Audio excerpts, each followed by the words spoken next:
Voilà, merci beaucoup. Merci à vous tous, chers confrères, de venir aussi en nombre aujourd'hui encore pour couvrir notre activité. Comme nous le faisons ces dernières années, cette activité rentre dans le cadre de la mise en œuvre de l'un de nos projets dans la zone du Gandiol, à savoir la plateforme de veille sur l'information environnementale, donc sur l'environnement de manière générale.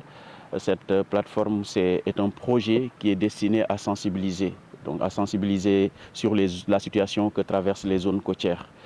Euh, Depuis quelques années, nous faisons cette activité. Nous avons été à Dounba Badjei, nous avons été à Cœur Bernard et nous sommes ici aujourd'hui à Pilote Bar après Tassinière.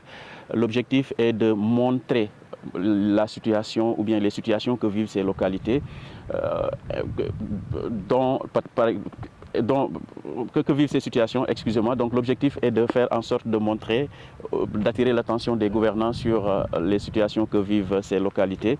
Je crois que la principale situation, la principale menace demeure les changements climatiques.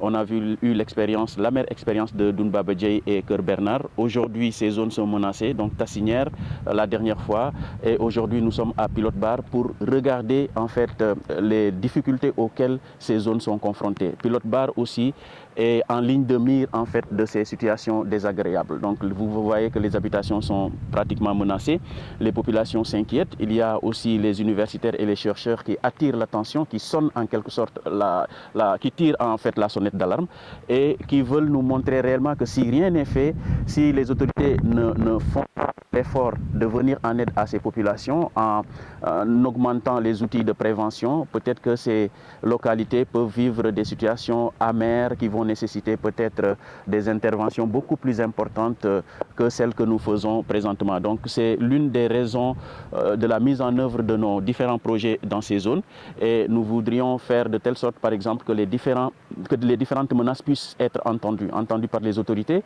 mais aussi entendues par les partenaires qui peuvent faire quelque chose afin d'aider ces localités à développer des moyens de résilience encore beaucoup plus importants qui puissent leur permettre de faire face à l'avenir. Parce que comme l'ont dit les chercheurs avec lesquels nous travaillons, d'ici quelques années, des phénomènes de submersion peuvent avoir des conséquences désagréables sur cette zone côtière, surtout ici à Pilote Bar.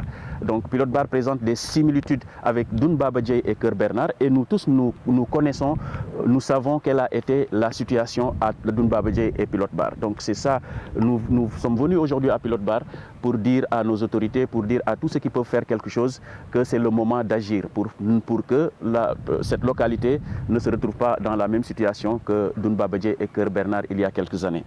Oui, je voudrais juste ajouter le fait, par exemple, qu'il y a eu une réalisation de la brèche en 2003. On ne cessera jamais de le rappeler. Et cette réalisation, pratiquement, cause beaucoup de problèmes à cette zone côtière, surtout les villages qui sont près de la brèche. Donc, c'est cette brèche qui a été pratiquement à l'origine du phénomène rapide de submersion qui a créé les conséquences désastreuses à Dounba Badjei et Cœur Bernard. Et cette brèche a été en partie aussi à l'origine de la situation de Tassinière, en vérité, avec l'avancée des eaux. Et ça accentue un peu les conséquences sur les phénomènes de submersion, les phénomènes de submersion que nous constatons. Alors, ici, Pilote Bar n'est pas loin de la brèche. Et donc, comme je le disais tantôt, la brèche ne cesse un peu de s'étendre. Donc, sur 4 mètres au départ, 4 à 5 mètres au départ, pratiquement, nous sommes à 7 km de large. Et ça commence à être dangereux pour la zone. Et ajouter aussi que parmi les conséquences, parce qu'on n'a pas aussi parlé des conséquences, ici, nous sommes dans la zone du Gandiol, donc dans la zone pratiquement des Niayes.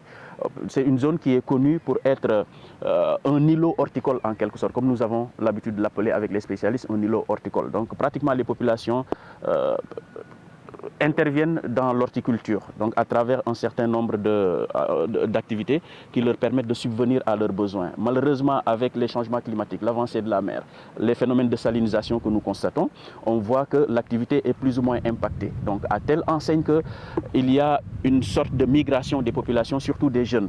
Ça accélère un peu les migrations clandestines. Les jeunes prennent ici, à partir d'ici, il y a beaucoup de gens qui essaient un peu de tenter l'immigration clandestine à travers les pirogues. Et aussi, des jeunes aussi vont dans d'autres localités du Sénégal. Donc vers la Casamance, les populations essaient d'aller trouver les moyens de faire face à leur situation. Donc c'est ça, en fait, les conséquences. Donc moi, je crois que une zone aussi importante en termes de production maraîchère ne doit pas être laissée pratiquement à la merci de ces phénomènes qui peuvent avoir à l'avenir des conséquences fâcheuses pour pratiquement toutes les populations du Gandiol. Voilà, je m'appelle René Massiga Diouf, je suis le président de l'association African Journalist Forum. Voilà,